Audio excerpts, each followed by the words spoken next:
Hello, everyone. I apologize for not being around the channel for a bit.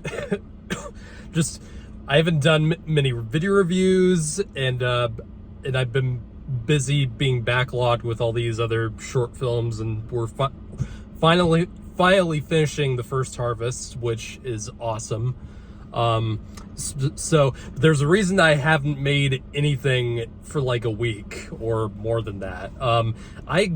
So the day after I saw Blue Beetle, and reviewed it, it was the weekend of Horror Hound, and, it's a big horror convention that I go to every time it's near me. And, it was a totally awesome time. I always enjoy going to any of those horror conventions like Days of the Dead or Horror Hound. Always so many great people. Had a great time with my friends.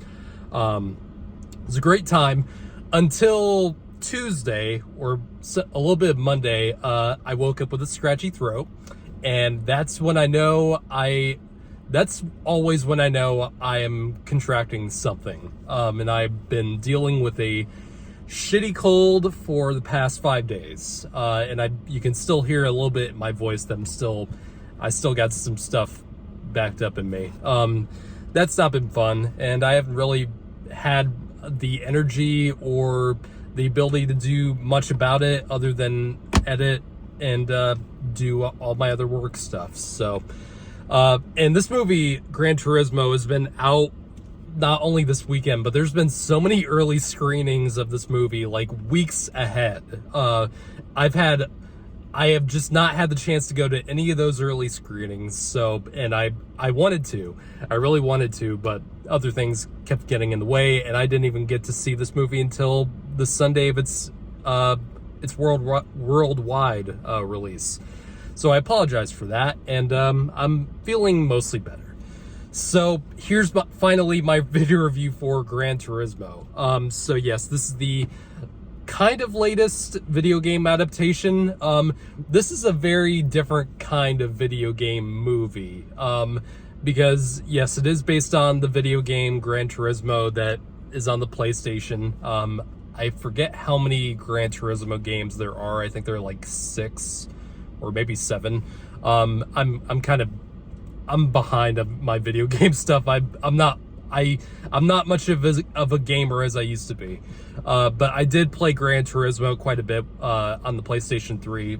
Those games are super fun, just very hard, and from what I understand, they're like some of the most accurate video game racing simulators of all that have ever existed. So no wonder why they're so difficult for me. But this is a video game movie that actually has the video game that is about the video game itself. This is a biopic, and this is about Jan Marderbro.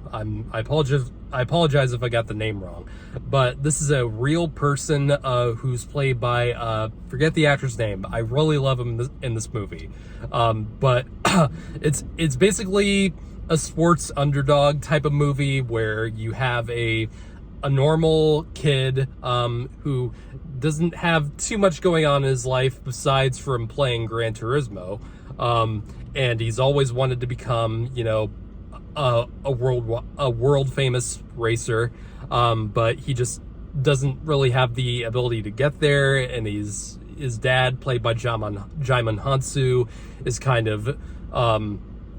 of ragging on him to do something more with his life, and things change for him when the character, the marketing guy of Nissan, who's played by Orlando Bloom in this movie, creates an academy that's called GT Academy, and this actually happens. So they chose some of the best Gran Turismo players in the world to actually get into racing for real, and they trained them with these various tests. They had them do these real life races, and then a handful of them actually got to go into the big leagues, actually got to race in Le Mans in France. And that's kind of the story of this movie. It's basically, it's kind of every sports movie that you've ever seen in your life. There's really not much going outside the box on this one. It's the underdog story. It's Rocky. It's a little bit of Rocky mixed with Top Gun.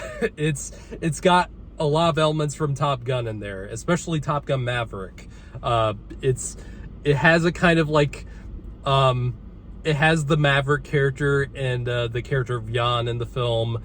It kind of has its own Iceman in the film, and it kind of has a story related to Goose from Top Gun as well.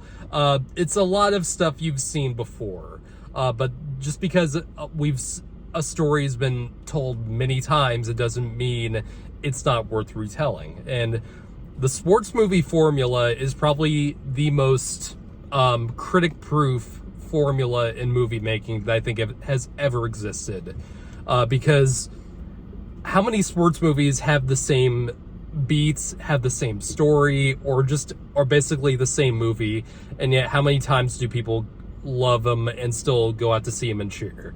That's kind of what this movie is. It's a formulaic kind of film, but it works on pretty much all the aspects that general moviegoers go to these for.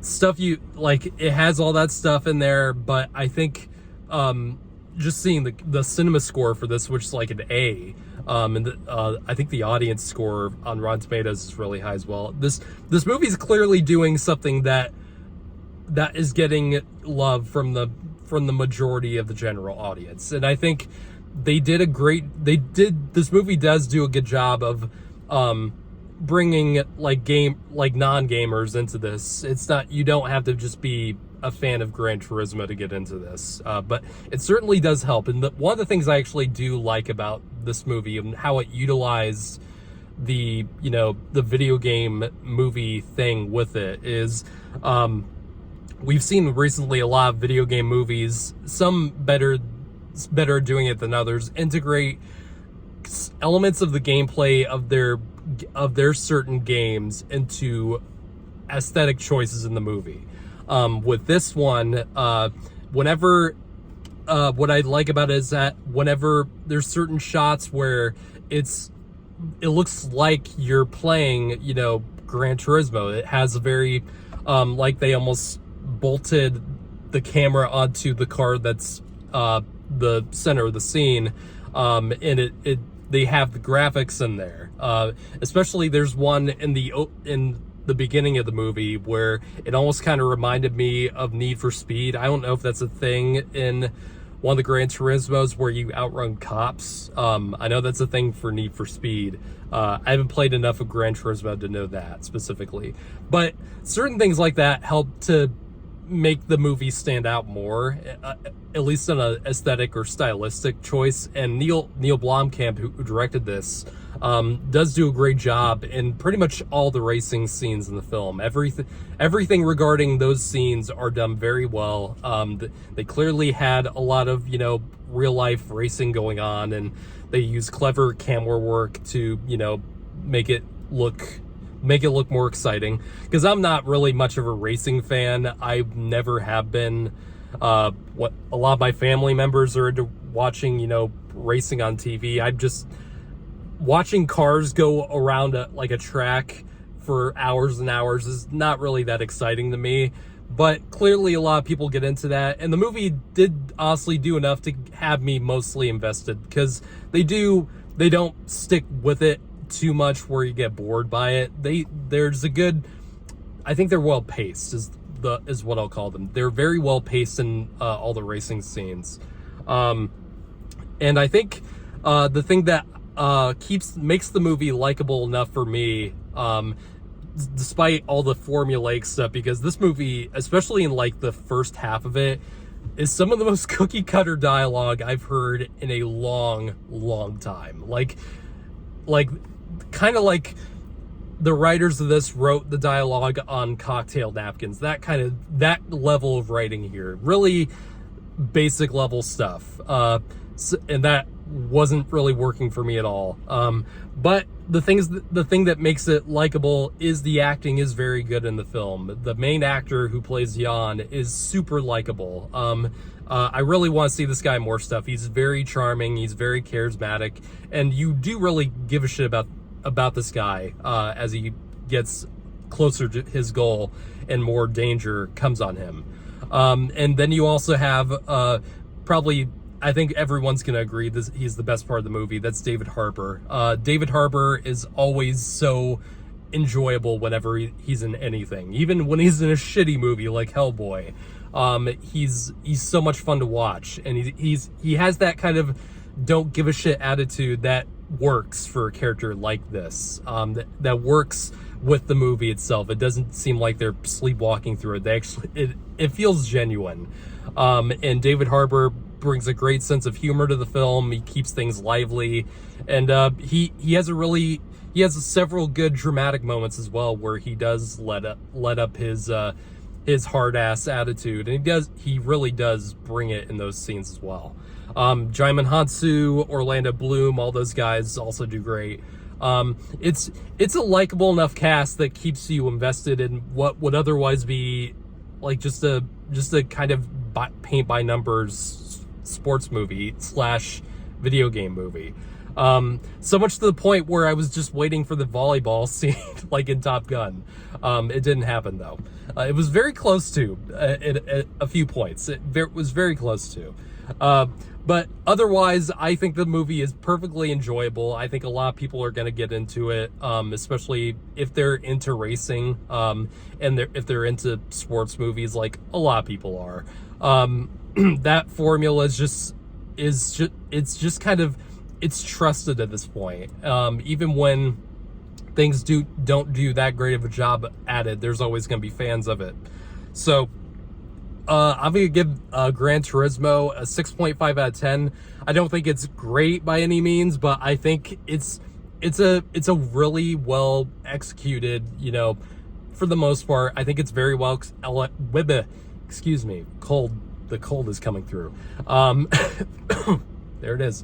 I think it's, especially in those racing scenes, which are very exciting, and also just, I think it's well executed in terms of the casting, and I think the actors all do a great job, and they keep it entertaining for what it is. So yeah, those are my thoughts on Gran Turismo. What'd you guys think about it? Tell me what you thought about it, if you've seen it, and stay tuned for more. Very exciting things are coming for Rockbuster Productions, and if you guys have not only watched my my movie reviews and all that stuff, and you've actually been watching my other content like short films and all my promotional stuff for my feature-length films like First Harvest, I truly cannot thank you guys enough. And great things are happening for me and all the other people I've been working with. And I have to thank you guys for it. And we're getting really close to the goal of 1,000 subscribers. I really can't thank you guys enough for it. Thank you.